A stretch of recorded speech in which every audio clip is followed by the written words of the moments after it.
नवीन नवीन video पाहण्यासाठी easy अभ्यास या चॅनलला सबस्क्राइब करा।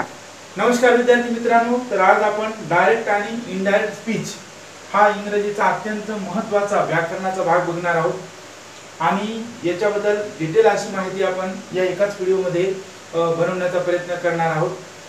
तर बघा, तर आता लगेच आपण याला सुरुवात करू आणि कशा पद्धतीने डायरेक्ट व इनडायरेक्ट स्पीच करतात हे आपण बघून घेऊ। बघा, आता एक वाक्य आहे इथं, Ramesh said to Geeta, comma, I am your brother.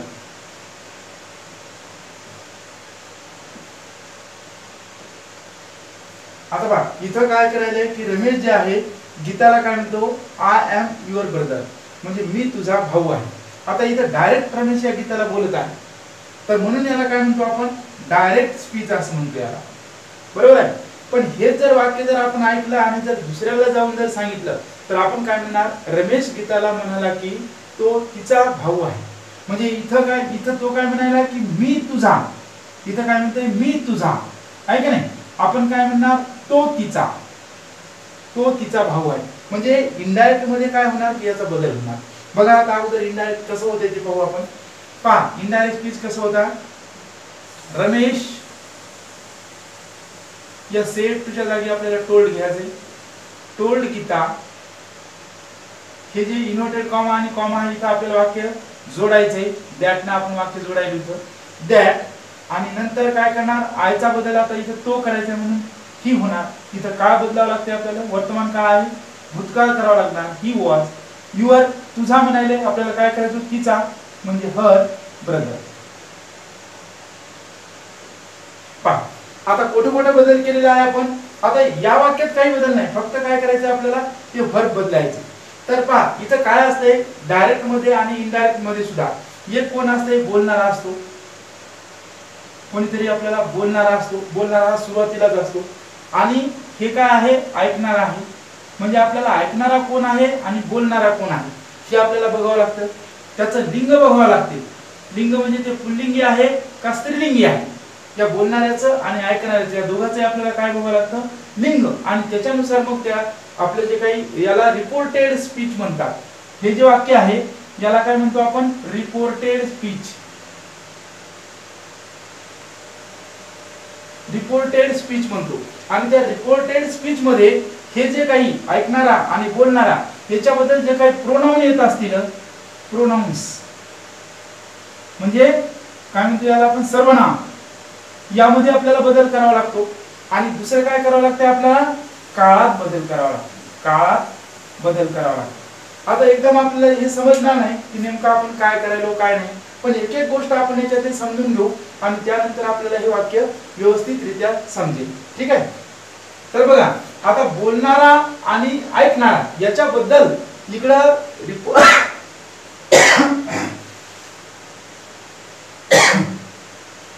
बोलणारा आणि ऐकणारा याच्याबद्दल रिपोर्टेड स्पीच मध्ये कोणकोणते प्रोनाउन आलेले आहेत हे आपल्याला अगोदर माहित पाहिजे। आता जर बोलणारा जर असेल तर या बोलणारा म्हणजे काय येईल, ते तिकडे काय येईल, हे इतके येऊ शकते पहा, आय येईल, मी येईल किंवा मा येईल, बोलणाऱ्याबद्दलचे शब्द असतात। आणि ऐकणाऱ्याबद्दलचे शब्द काय येत असतात, यू येईल, युअर येईल, यू येईल, म्हणजे हे प्रथम पुरुषी यू येईल, ते द्वितीय पुरुषी यू येईल किंवा युअर, म्हणजे इतके बदल ऐकणाऱ्याबद्दल असतात त्याच्यामध्ये। आणि मग याचेच आपल्याला बदल आता कसे करायचे ते अगोदर आपण समजून घेऊ। नंतर हे कनेक्टर आणि याला काय म्हणतो आपण, रिपोर्टिंग स्पीच म्हणतो याला, रिपोर्टिंग स्पीच। तर हे रिपोर्टिंग स्पीच आणि हे याला म्हणतो आपण कनेक्टर, कनेक्टर म्हणतो किंवा याला आपण कनेक्टर म्हणतो। मग हे कनेक्टर आणि रिपोर्टिंग स्पीच याचं मग याचे कसे बदल करायचे हे आपण नंतर समजून घेऊ, परंतु अगोदर ऐकणाऱ्याबद्दल आणि बोलणाऱ्याबद्दल काय बदल करायचे हे आपण पहिले समजून घेऊ। तर पहा, तुम्हाला काय सांगितलं, बोलणाऱ्याबद्दल आय, मी आणि माय एवढे शब्द येतात, ठीक आहे। आणि जर मग या रिपोर्टेड स्पीच मध्ये जर आय दिसला आपल्याला, आणि पहा आता इथं बोलणारा एखाद्या वेळेस पहा इथं नाव असेल एखादं, म्हणजे नाव असेल किंवा ही असेल, म्हणजे पुल्लिंगी नाव जर असेल तर ही असेल, त्यालाच आपण ही समजायचे. स्त्रीलिंगी नाव जर असेल तर त्यालाच आपण सी समजायचे, समजा बोलणार आहे का नाही. एखाद्या वेळेस यू सुद्धा इथं बोलणाऱ्याच्या जागी असू शकतं. म्हणजे काय काय असू शकतं, आय असू शकतं, ही, सी किंवा यू याच्यापैकीच काहीतरी इथं आपल्याला बोलणाऱ्याच्या जागी असू शकतं. ठीक आहे. तर मग आता काय बदल होतात, आयचा बदल काय होतो, जर आय जर असलं या बोलणाऱ्याच्या जागी, म्हणजे पहा आता रमेशच्या जागी समजा आय आहे, तर आयचा बदल काय होणार, आय होणार. मीचा बदल मीच राहणार, मायचा बदल मायच राहणार. एक तुमच्या लक्षात येत असेल, जर बोलणाऱ्याच्या बद्दल जर आय जर दिसला आपल्याला तर काहीही बदल होत नाही, तेच राहतं. लक्षात आलं.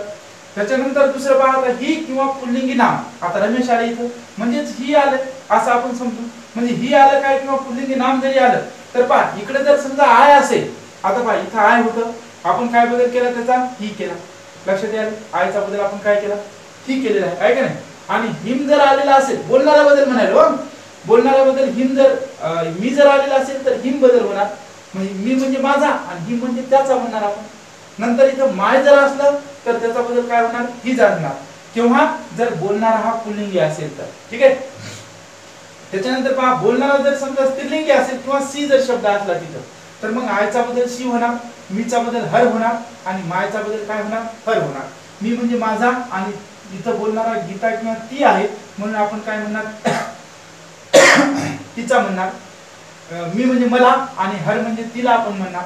माय म्हणजे माझा होणार आणि बोलणारा आपलं स्त्रीलिंग आहे म्हणून आपण काय म्हणणार, तिचा म्हणणार. ठीक आहे.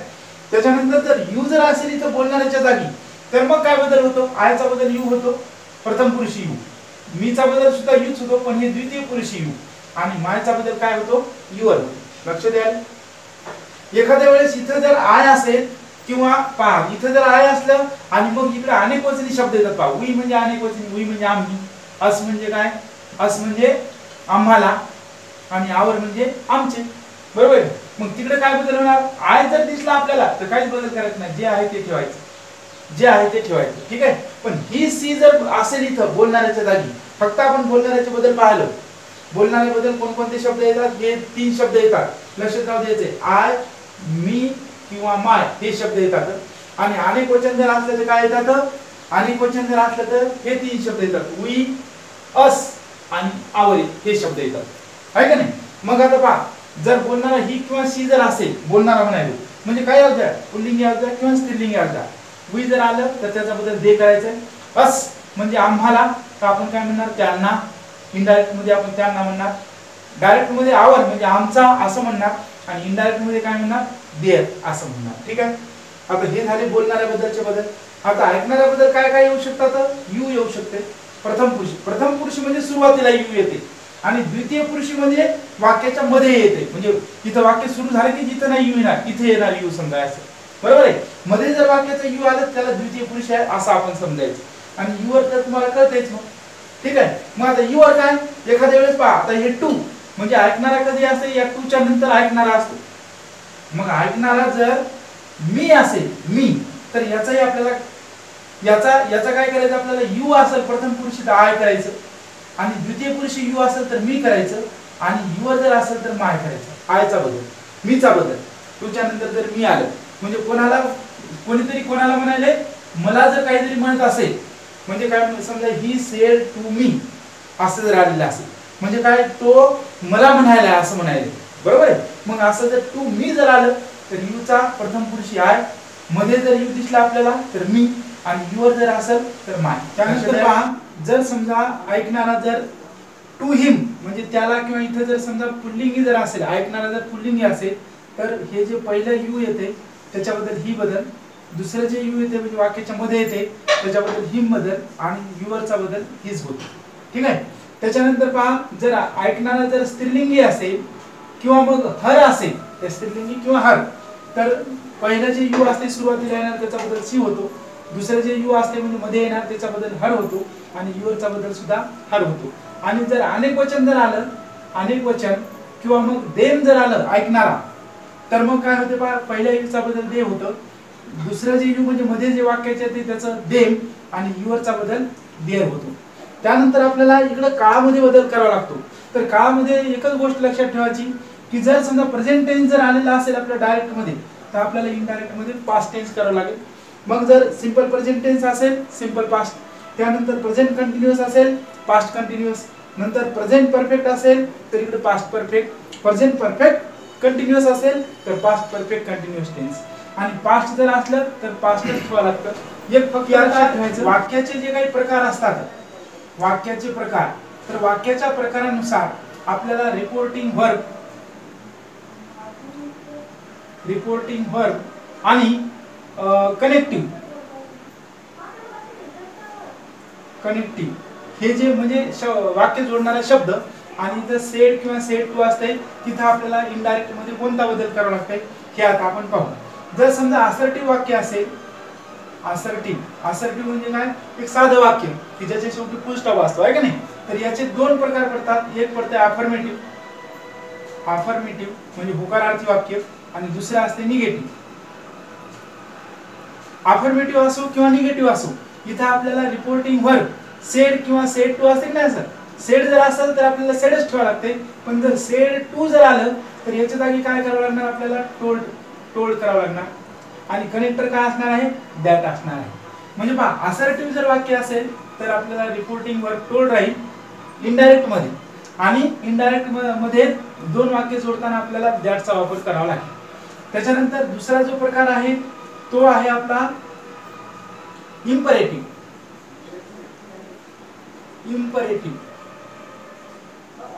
म्हणजे काय, आज्ञार्थी जर वाक्य असेल तर आपल्याला म्हणजे आज्ञा दोन प्रकारच्या असतात, एक तर होकारार्थी आज्ञा असते, होकारार्थी आज्ञा, आणि एक काय असते, नकारार्थी आज्ञा असते। मग होकारार्थी असो का नकारार्थी असो, आज्ञार्थी जर वाक्य असलं तर ते वाक्य कशा प्रकारचं आहे त्याच्यावरून आपल्याला सेड टूच्या जागी requested, ordered, commanded, advised, suggested, asked, अशा पद्धतीने आपल्याला म्हणजे वाक्याच्या याच्यानुसार पाहून याच्यापैकी आपल्याला एक या सेड टूच्या जागी घ्यावा लागेल। आणि वाक्य जर होकारार्थी जर असेल तर ते आपल्याला टू न जोडायचे, आणि वाक्य जर नकारार्थी असेल तर ते आपल्याला नॉट टू न जोडायचे वाक्य। म्हणजे आज्ञार्थी जर वाक्य असेल, इम्परेटिव्ह जर वाक्य असेल तर आपल्याला कशाने जोडावं लागते, टू न किंवा कशाने जोडावं लागते, इम्परेटिव्ह वाक्य आपल्याला टू न किंवा नॉट न जोडावं लागते, ठीक आहे। त्याच्यानंतर वाक्याचा प्रकार कोणता आहे, उद्गारवाचक, एक्सक्लेमेटरी सेंटेन्स।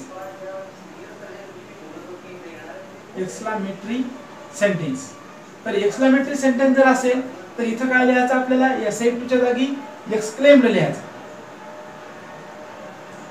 काय लिहायचं आपल्याला, एक्सक्लेम्ड लिहायचं, आणि वाक्य आपलं दॅटने जोडायचं, ठीक आहे। त्याच्यानंतरचा प्रकार आहे बा इंटरोगेटिव्ह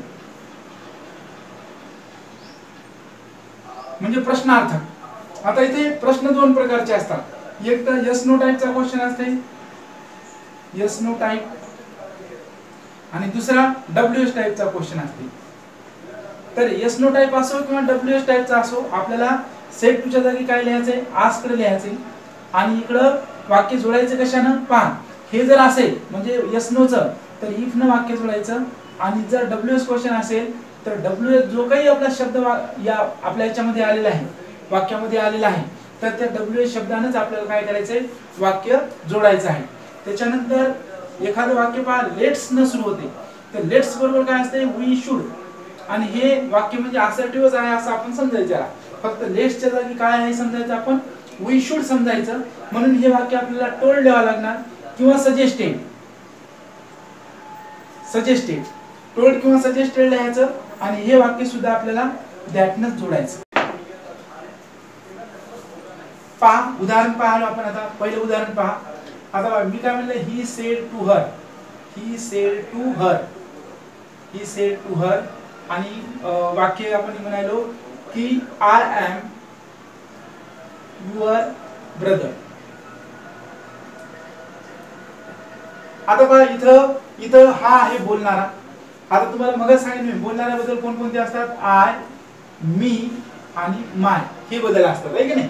आणि आयच्या बद्दल काय असते, जर समजा पुल्लिंगी असेल आणि स्त्रीलिंगी असेल, पुल्लिंगी असलं तर ही असते, स्त्रीलिंगी असलं तर सी, मीचं पुल्लिंगी असलं तर हिम, स्त्रीलिंगी असलं तर हर, इथं हिज आणि हर, हे बदल असतात. कशाबद्दल? बोलणाऱ्याबद्दल असतात. ठीक आहे. आणि ऐकणाऱ्याबद्दल काय असतंय? ऐकणाऱ्याबद्दल असते यू, पहिलं जे सुरुवातीला येते ते, दुसरं यू जे काही वाक्याच्या मधात येईल, आणि असते युअर. युअरचं म्हणजे आता ही जर पुल्लिंगी असेल तर याचा आपण ही करतो, स्त्रीलिंगी असलं तर सी करतो. इथं हिम, इथं हर, इथं हिज, आणि इथं असेच बदल करतो आपण. फक्त हे ऐकणाऱ्याबद्दलचे शब्द आणि हे बोलणाऱ्याबद्दलचे शब्द. ठीक आहे. तर मग आता इथं सेड टू असेल, वाक्य प्रकार पाहायचा कोणता आहे ते? वाक्य प्रकार आपला असर्टिव्ह आहे, म्हणून सेड टूच्या जागी टोल्ड लिहिणार, म्हणजे ही टोल्ड हर. वाक्य जोडणार दिशेने आपण असर्टिव्ह सेंटेन्स दॅटने जोडत असतो, म्हणजे दॅट. आता आय कशाबद्दल आहे? या बोलणाऱ्याबद्दल आहे. मग बोलणारा ही आहे म्हणजे तो आहे, पुल्लिंगी आहे. पुल्लिंगी आहे म्हणून आयचा बद्दल ही लिहिणार आम्ही, आहे का नाही? काय बदलायचं आपल्याला? आय आहे म्हणून वॉज लिहिणार, म्हणजे प्रेझेंट टेन्सचा पास्ट टेन्स करणार. युअर, युअर बद्दल कशाबद्दल असते? ऐकणाऱ्याबद्दल असते. आणि ऐकणारा कोण आहे? आपलं स्त्रीलिंगी आहे. आणि मग स्त्रीलिंगी जर ऐकणारा असेल तर युअरचं काय होते? हर होते, म्हणून हर ब्रदर. लक्षात आलं? म्हणजे अशा पद्धतीने आपल्याला हे वाक्य करावं लागतं. दुसरं वाक्य पहा. दुसरं वाक्य पाहिलं आपण की ही सेड टू हर, असंच आहे, ही सेड टू हर, आणि इन्व्हर्टेड कॉमा मध्ये दिलेलं आहे are you going, are you going to my home, म्हणजे तू माझ्या घरी जात आहेस का, असं म्हणलेलं आहे. पहा, तर डायरेक्टचं इनडायरेक्ट मध्ये ज्यावेळेस आपण रूपांतर करतो त्यावेळेस प्रश्नार्थक वाक्य असो, म्हणजे प्रश्नचिन्ह असो किंवा उद्गारवाचक चिन्ह असो, तर हे चिन्ह शेवटी येत नाहीत. म्हणजे याचं काय करावं लागते? आपल्याला असर्टिव्ह मध्ये अगोदर रूपांतर करावं लागते. तर कोणत्याही प्रश्नार्थक वाक्याचं जर असर्टिव्ह मध्ये रूपांतर करायचं करता अगोदर आणि क्रियापद नंतर एवढंच घ्यावं लागतं. म्हणजे हे वाक्य आपल्याला कसं वाचावं लागेल? आर यू ऐवजी you are going to my home असं वाचावं लागेल. आणि मग आपण बदल करताना सुद्धा हे वाक्य सरळ करून अगोदर वाचायचं आणि नंतर त्याचा तसा बदल करायचा. प्रश्नार्थक आहे म्हणून सेड टूच्या जागी, म्हणजे रिपोर्टिंग व्हर्बच्या जागी मगच आपण पाहिलेलं होतं. प्रश्नार्थक जर असेल तर आस्क्ड लिहितो आपण, आस्क्ड, म्हणजे ही आस्क्ड हर. वाक्य कशाने जोडतो आपण? प्रश्नार्थक असले की दोन याने जोडत असतो. जर प्रश्न जर व्हर्बल क्वेश्चन असेल म्हणजे यस नो असेल तर आपण वाक्य इफ न जोडतो. म्हणून इथं प्रश्न व्हर्बल आहे म्हणजे यस नो आहे म्हणून इफ न जोडलं, आणि याला सरळ करून कसं वाचलं आपण? You R. यू चा बदल आता यू म्हणजे काय? ऐकणाऱ्याबद्दल आहे, म्हणजे यू, आणि सुरुवातीला आले वाक्यात, इथूनच समजायचं आपण वाक्य सुरू झाले म्हणजे सुरुवातीला आले म्हणून यू चा बदल स्त्रीलिंगी जर असलं तर काय होईल? सी होईल, म्हणजे सी. आता हे आर इकून वाचायला आपण, म्हणजे हे कोणत्या काळातलं आहे? वर्तमान काळातलं. सी साठी वर्तमान काळात पास्टचं टू बीचं काय येते? वॉज, म्हणजे सी वॉज, याचं झालं बदल. मग नंतर गोइंग टू. आता माय, माय हा बोलणाऱ्याबद्दल असतो. बोलणारा कोणता आहे? पुल्लिंगी आहे, आणि पुल्लिंगी जर माय बोलणारा असेल तर याचं काय नाव? His, his home. लक्षात आलं? हेच जर वाक्य समजा कसं असतं पहा. हेच वाक्य समजा he said to her, he said to her, comma into inverted comma, आणि why are you going to my home, असं वाक्य आहे. तर मग हे वाक्य कसं केलं असतं आपण? म्हणजे वाक्य प्रश्नार्थक आहे म्हणून याच्या जागी आस्क्डच लिहिलं असतं, म्हणजे ही आस्क्ड हर. वाक्य आता पहा इथं डब्ल्यूएस शब्दाने सुरू झालेला आहे, म्हणजे डब्ल्यूएस टाईप आहे. म्हणजे डब्ल्यूएस टाईप असेल तर तोच शब्द काय करायचा? आपल्याला वाक्य जोडायचे त्याने, म्हणजे व्हायनच वाक्य जोडणार. याला सरळ करणार यू आर असं वाचणार आपण. यू बदल ऐकणाऱ्याबद्दल असते म्हणून आता ऐकणार आपला स्त्रीलिंगी आहे म्हणून इथं काय होणार? She was. काय बदलला? आर वर्तमान काळ was, she was going to my, म्हणजे कशाबद्दल आहे? बोलणाऱ्याबद्दल आहे. मायचा बदल इथं काय दिला आपण? पुल्लिंगी जर असेल तर हिज, म्हणजे हिज होम. फुल स्टॉप. म्हणजे इथं आपला फुल स्टॉपच आला पाहिजे इनडायरेक्ट मध्ये. ठीक आहे. त्याच्यानंतरचं वाक्य, हे तिसरं वाक्य पाहिलं आपण. त्याच्यानंतरचं चौथं वाक्य आपण एक बघू. पहा, ही सेड टू हर, आणि इथं पहा इन्व्हर्टेड कॉमा दिले हाऊ ब्युटिफुल यू आर. पहा, ही सेड टू हर म्हणजे तो तिला म्हणाला हाऊ ब्युटिफुल यू आर. आता इथे उद्गारवाचक आहे आणि उद्गारवाचक जर वाक्य जर करायचं असेल आपल्याला सरळ, तर आपल्याला काय करतो, हे आपण अगोदर घेत असतो आणि हाऊच्या जागी व्हेरी टाकून हे नंतर लिहित असतो. म्हणजे सरळ वाक्य कसं होईल, यू आर व्हेरी ब्युटिफुल असं होईल सरळ, बरोबर आहे का. असं अगोदर याला सरळ करायचं, नंतर मग त्याचं करायचं. मग पहा आता इथे काय होईल, ही उद्गाराचे चिन्ह असले से टू च्या जागी काय लिहितो, एक्सक्लेम्ड, एक्सक्लेम्ड हर, आहे का नाही. त्याच्यानंतर आता हे जे वाक्य आपण सरळ केले याचा आपल्याला बदल करायचा आहे, पण अगोदर वाक्य आपण दॅटनेच जोडतो. मग यू चा बदल काय आहे, तिला म्हणाले म्हणून सी येणार, सी वॉज व्हेरी ब्युटिफुल. अशा पद्धतीने हे वाक्य होईल, लक्षात आले का. अशा पद्धतीने हे वाक्य होईल. आता काय करू आपण, लेट्स न सुरू झालेले एक वाक्य पाहू. लेट्स न सुरू झालेलं, लेट्स न काय सुरू झाले, असंच ही सेड टू हर, आणि इथं काय लेट्स गो आवर होम. पहा आता लेट्सच्या जागी तुम्हाला काय सांगितलं होतं, वी शुड आहे असं गणित धरायचे. वी शुड, लेट्स म्हणजे काय, वी शुड आहे, म्हणजे हे आपलं असर्टिव्ह सेंटेन्सच आहे. तर त्याच पद्धतीने करायचं आपण, ही सजेस्टेड हर, वाक्य त्यातनंच जोडणार आपण. आणि आता लेट्सच्या जागी आपण वी शुड असं गणित धरलं, मग वी चा बदल काय होत असते, दे, शुडला शुडच राहू द्यायचं. गो, आवरचा बदल काय होत असते, आवरचा बदल देअर होम, देअर होम. तर अशा पद्धतीने आपण कोणतेही जरी वाक्य आलं तर असं आपण वेगवेगळ्या पद्धतीनं करू शकतो. तर आपण म्हणजे एकदम शॉर्ट पद्धतीनं आणि एकदम थोडक्यात सांगण्याचा प्रयत्न केलेला आहे. तर अशा पद्धतीने तुम्ही जर ते नियम लक्षात ठेवले आणि थोडं जर तुम्ही नियमावर लक्ष दिलं तर कोणत्याही प्रकारचं जरी वाक्य असेल तर तुम्हाला डायरेक्ट वाक्य दिल्यानंतर इनडायरेक्ट मध्ये करता येईल. तर व्हिडिओ आवडला असेल तर शेअर करा, लाईक